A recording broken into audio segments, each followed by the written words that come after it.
This is the Royal South Australian Society of Arts, and this wonderful exhibition that we've got in here is photographers.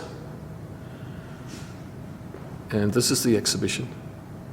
Adelaide Art Photographers, 1970 to 2000.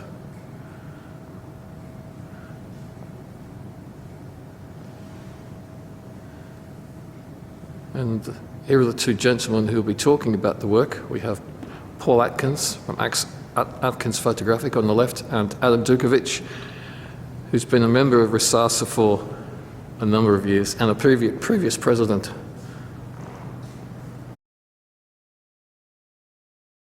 Work by Gary Haigh, who I first became familiar with in the 1980s in a previous publishing incarnation. And Gary worked extensively with black and white, and unfortunately died a couple of years ago, but his partner graciously provided material for this exhibition. And Gary worked mostly over in Europe, and much of his photography is from Ireland and the continent. And in this case, France and Ireland are represented by the first two images, and then there's some more intimate portraits. Now, Robin put a book together on Gary's work last year, and it was released before Christmas at Lucia's Cafe in the Central Market. Yeah. And so there's a lovely hardcover volume that is available, and maybe it's something the Society should have on sale. So maybe on Sunday we'll be able to talk about that. It's beautiful. This work is from Eric Algra, and Eric has been living in Melbourne for a couple of decades, but I remember when I was reviewing for the Advertiser, I saw an exhibition of his work at Flinders University Art Museum. It would have been around the turn of the century, give or take a few years either side. And I always remember this image in particular. And he used to travel around South Australia photographing abandoned centres and ghost towns, or centres that were sort of near abandoned. And he recently has been working with Gary Sauer-Thompson on photographing the Mallee. Yeah, and he was on the project for closing the Holden plant, or the Holden manufacturing through the years. So he's a bit of a photo documentarian.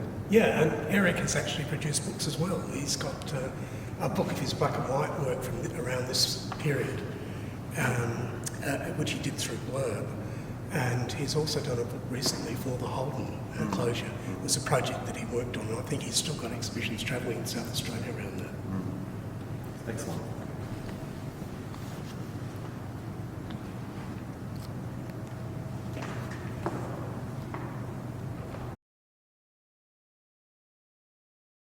This group of 4 unframed works is material from the book that we're launching to coincide with this exhibition. And it's work by Ervin Janek, and Ervin was a survivor from World War II. He's getting on a bit now, but these are beautiful works, so we wanted to show some of his colour work and some of his black and white work. And he graciously brought in 4 works for us for the show. Yeah, it's fabulous, isn't it? And Ervin's also a survivor of the bushfires. He lost his house at the beginning of the year. Yeah. So for him to show him this is just wonderful. Yeah, and Ervin has a long-standing relationship with the Centre for Creative Photography at Marsden, and has had a number of exhibitions down there.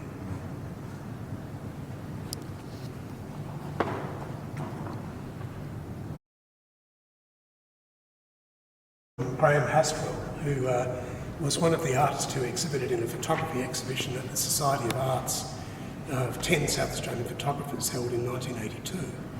And Graeme is sort of getting back into photography now in digital form, but he did these experimental works in the 1980s mostly, working with reflective surfaces of mylar, and he did a lot of altering of the surface of the print in the darkroom with other experiments. So he's just given us a selection of work from that period. Excellent.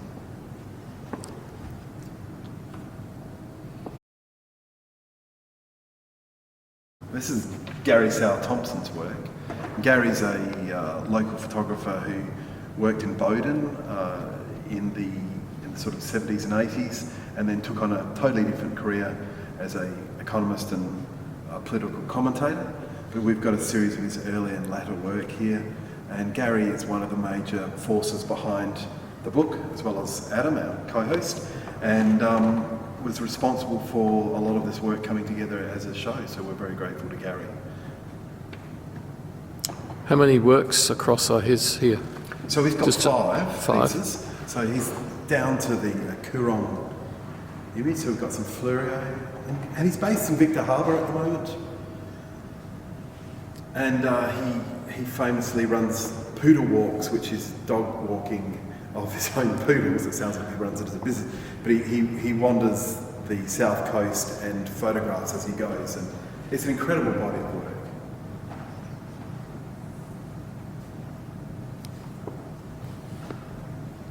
Thanks, Paul.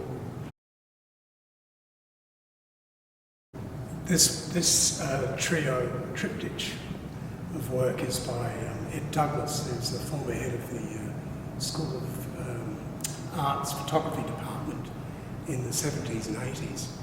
And really great work from Ed, because he's given us work that is more conceptual and imaginative. And his landscapes are wonderful too, but this work is, I think, something that offers a different standard. Yeah. And we're really pleased that he was able to participate. It's so strong, and it really stands out amongst as everything, as conceptually incredible, and all fairly well done in darkroom in camera. It's pre-Photoshop work. It's just stunning.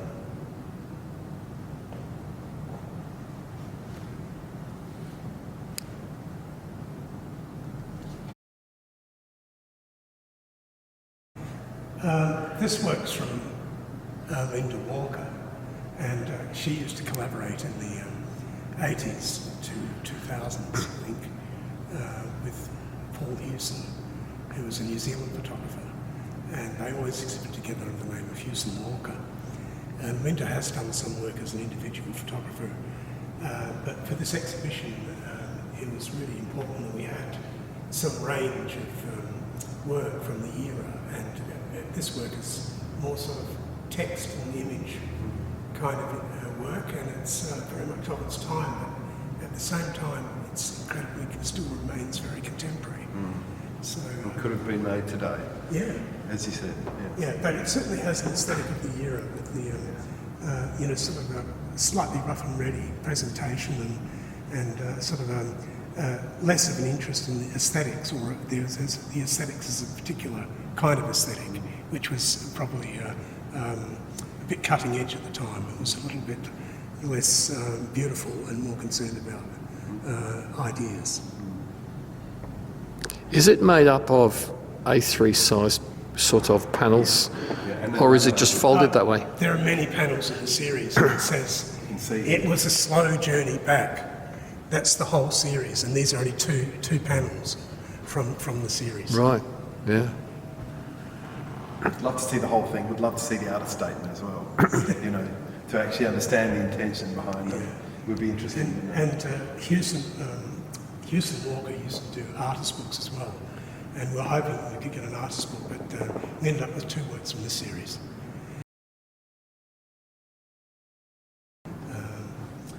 This one here is from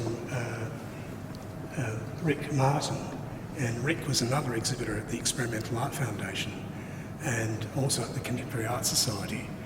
And this is from the series Maria Ghost, and this one's from the book. Rick only gave us one image because he wanted to present the work in a way that wasn't conducive to the Society's guidelines. But it's still a beautiful thing, and we're very glad Rick could come and get involved. That's fabulous. Story of a shipwreck down on the south coast in Australia, South Australia. And so this is a sort of image evoking, that accident. Yes, the washed ashore luggage. And actually the rest of the series features the luggage in different positions and different parts, isn't it? And the coast scenery of the area. Oh, nice. Scenery with luggage. Yeah. Yeah, it's great series. And at the right time of day, I mean, Oh, that's... beautiful. It's a monolith, really, isn't it? Yeah. It's a monolith of in its 2000 Space Odyssey type of idea where, the worship of travel and we're going across the ocean to see something because we're great colonials and all this sort of thing, and yet we're sunk, and that all that's left is this little gravestone to the shipwreck. Yeah. I'm guessing. Yeah. Nice.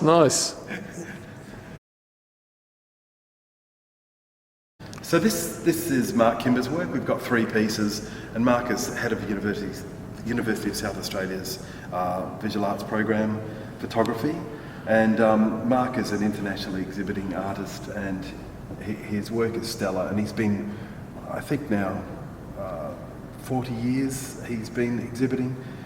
Incredible series. These are all quite a span of work of his. I think the ones on the outside are earlier, and the larger one is a little bit more contemporary. But Mark is a very active exhibiting artist and very influential on the art world now, not unlike Ed Douglas has been in the early days, and the people that have come from Mark's teaching have been some of the most incredible, powerful, respected artists that have come out of South Australia. Have I seen this one in an AiPP? No, where you've publication? seen it though, it's the cover of a book. Okay. Edgeland, and it's a part of his series, Edgeland. He's worked in many different ways. One of the, and in some ways it's quite a romantic feel to a lot of this series, but he's worked with miniatures and miniature models in his backyard and played with the idea of play and toys. And he's a really talented photographer, but his early work, which is perhaps a little bit more editorial photojournalist feeling, is very typical of a photographer's development as they're working through, looking at subjects that interest them, to stuff that's really well designed and really well thought through. This piece is out of this world. It really is. Because in the 60s, they were doing pop art with squares, green on black, purple on red or whatever. And this is reminiscent of those shapes. It has a Mondrian feel in some way. Yeah, and it's got an iconised horse on the right-hand side of the page that's not in a thirds position, running off the page, is breaking a few rules. That's fabulous. And just the glow. I just love, the glow of the night. It's kind of a little eerie and very cinematic. It's great. Edgeland is, pick the book up and have a good look. It's stellar.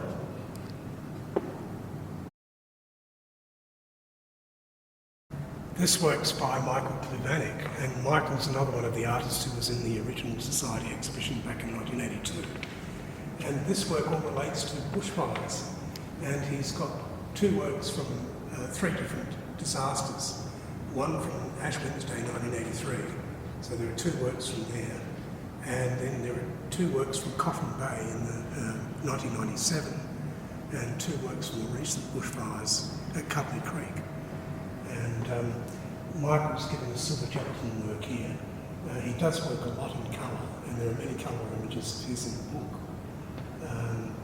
What I really liked about this work was, the choice of media to represent the subject matter, incredibly appropriate. And then, you've got this sort of calligraphic, almost abstract image in the middle here, which is almost like a Mark Tobey painting or something, or really sort of abstract drawing, and then the stark realities surrounding it of the devastation and ruin and the botanical disaster that bushfires can be.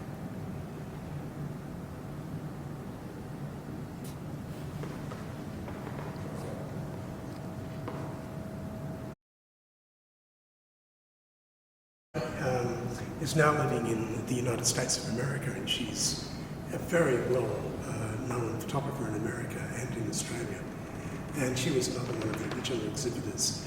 This work is from what Michal Kluvanek and Kate Breakey and Paul Krieg did together, a project in 1986 and thereabouts called the Marne River Project, which was a major exhibition.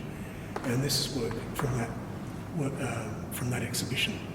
And this is all hand-coloured, even though it looks very subtly like it's just turned photographs. It's all hand-coloured, and that's how Kate has built her career. Her work is very carefully modulated, working from silver gelatin into these beautifully realised colour pieces.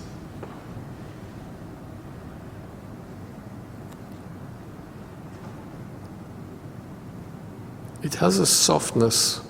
I mean, the bush. It's kind of blanched as it is, isn't it? And her bringing that colour into it, she's sort of pulling the life into a country. Yeah. It's just beautiful.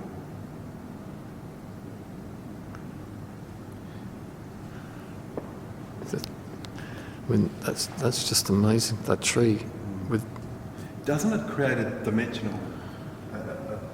dimensionality to a three-dimensional effect where the tree is forward and it places importance. I mean, that's what she's doing. She's generating importance with what she's choosing to colour, and to her that would have meaning.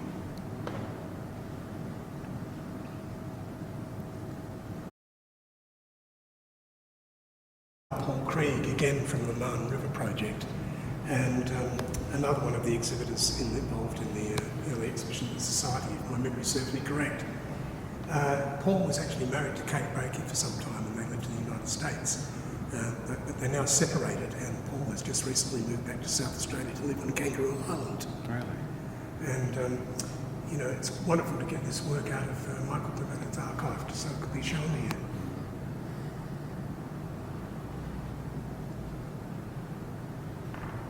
This is sublime. yeah. That really is. Yeah, there are 2 or 3 of these pieces in the book.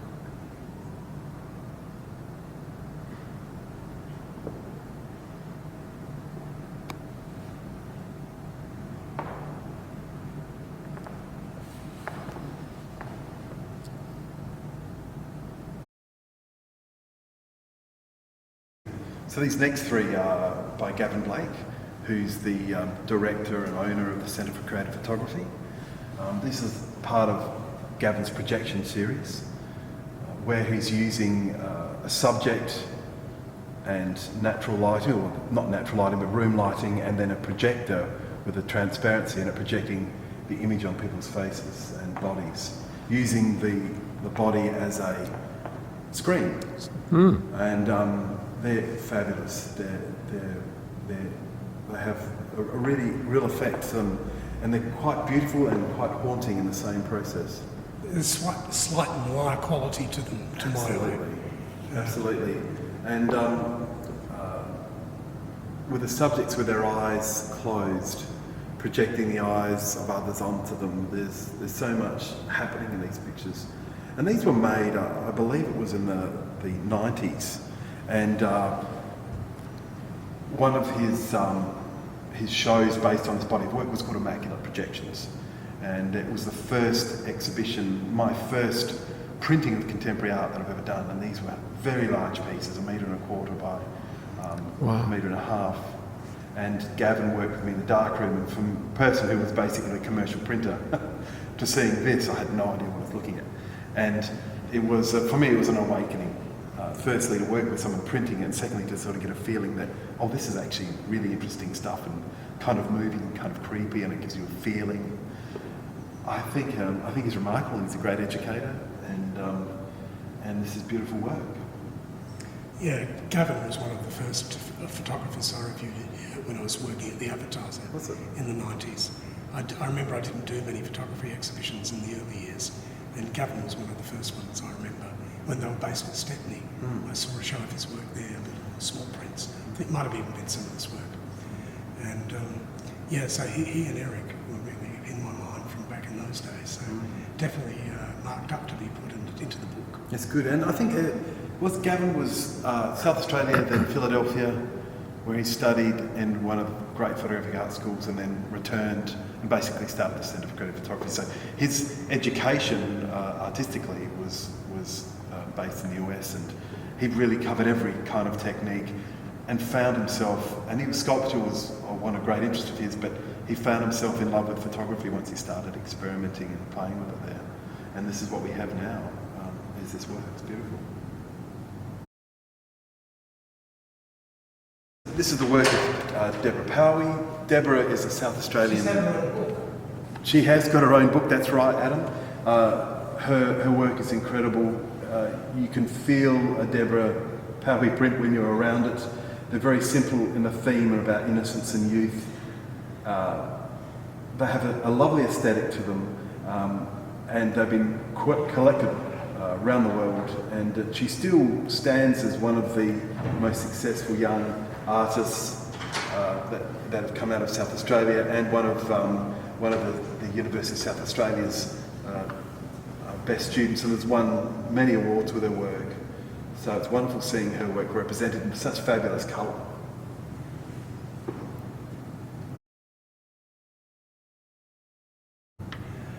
This group of three portraits by Peter Medlen are actually from the Society's own collection, and they came through the Malcolm Carvin's estate.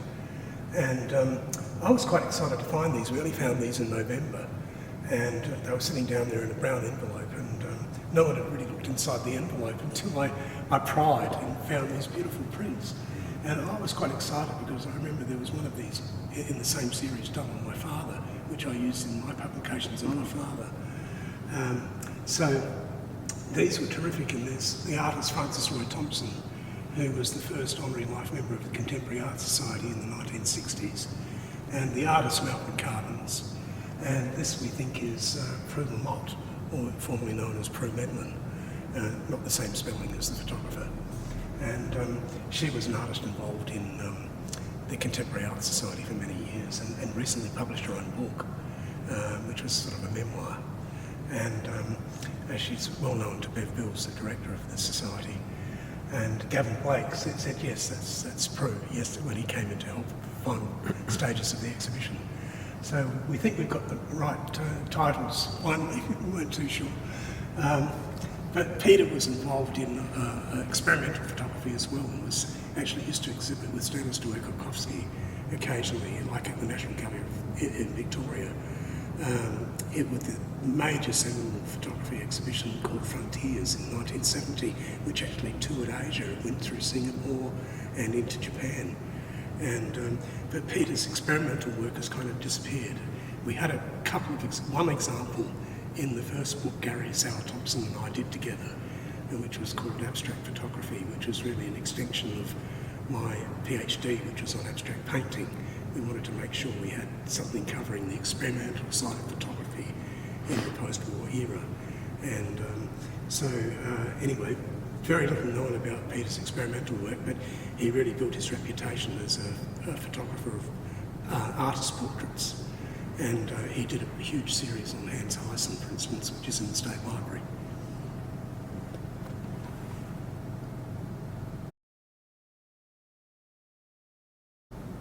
Stanislaw Kukowski was an artist of my father's generation, and another Polish post-war migrant.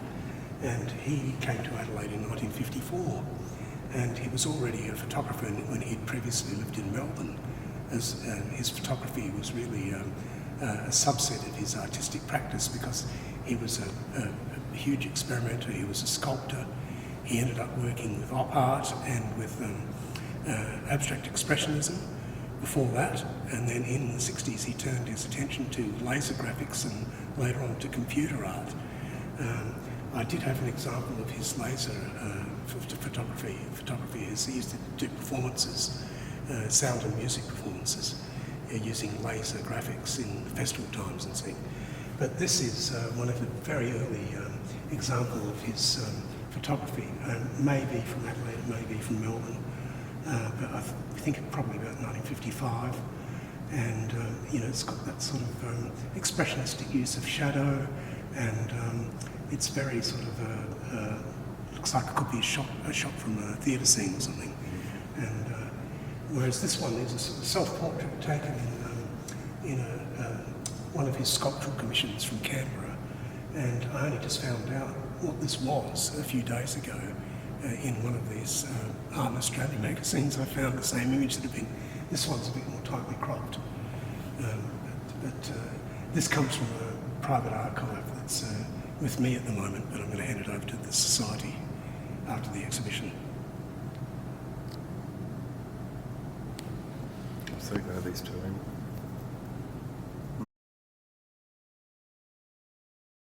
This is Peter Pryor's work, and it was one of the pieces that the Royal Society had.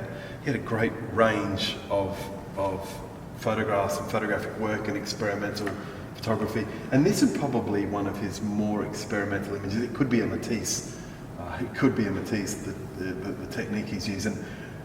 He worked from his small flat. He created an incredible body of work over the years.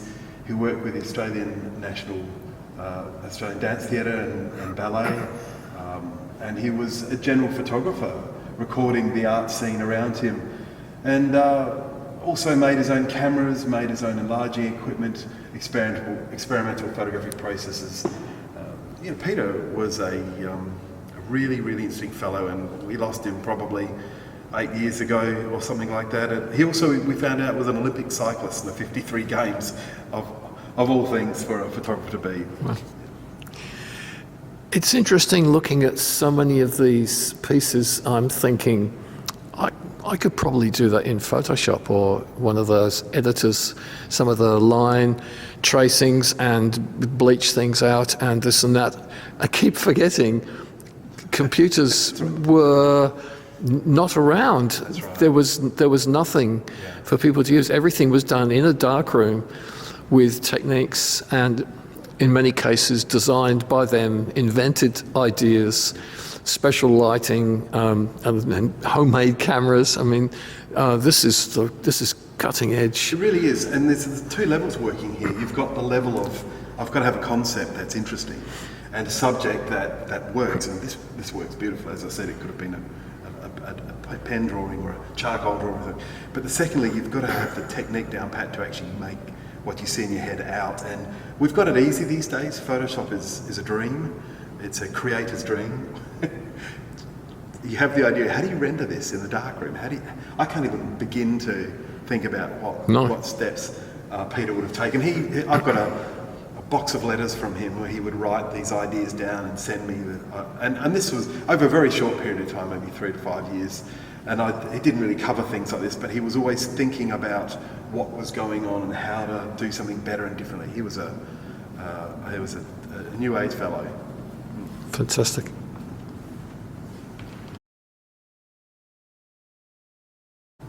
Works from the Society of Arts collection by David Wilson, who was, like Peter Pryor, a photographer in theatre and ballet. And these two works are beauties that were exhibited with the Society for the Brush with the Stage exhibition, which was held here in 1992, a collaboration with the Performing Arts collection. And this one is, first one is from the Prince of Homburg, and the second one is from Mother Courage. I can see people in the glass.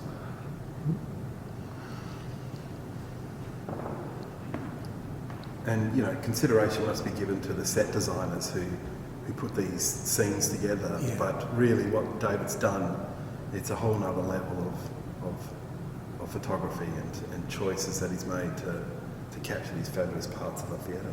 Yeah. Superb images.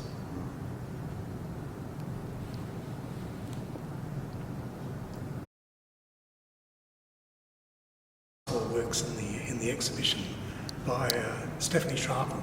Stephanie was included in the first book project that Gary and I worked on, and but she's mainly been a sort of documentary photographer and has travelled extensively. And in this instance, she's delivered 4 works from her personal collection or a private collection from travels from Jordan and China and India.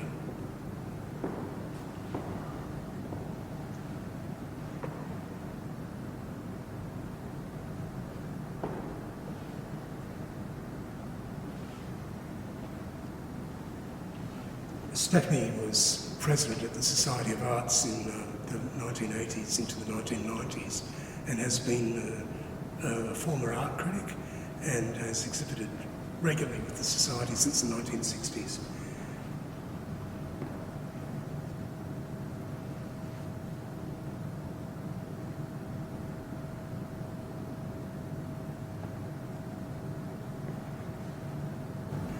As part of this archival material that was left with me on Stanisław Kwiatkowski, I put together a little ensemble here of historical documents about his career as a photographer and as an artist. And you'll notice here that in one of the early issues of Art in Australia, the image that's up on the wall is actually, or a version of it, is included in this publication. And there are other examples of his early photography here on display in 2 different publications, and also a history more about sort of a group of South Australian post-war migrant artists. And this image here is one that I was going to include in the exhibition, but ended up including here unframed. It's another one of his laser images.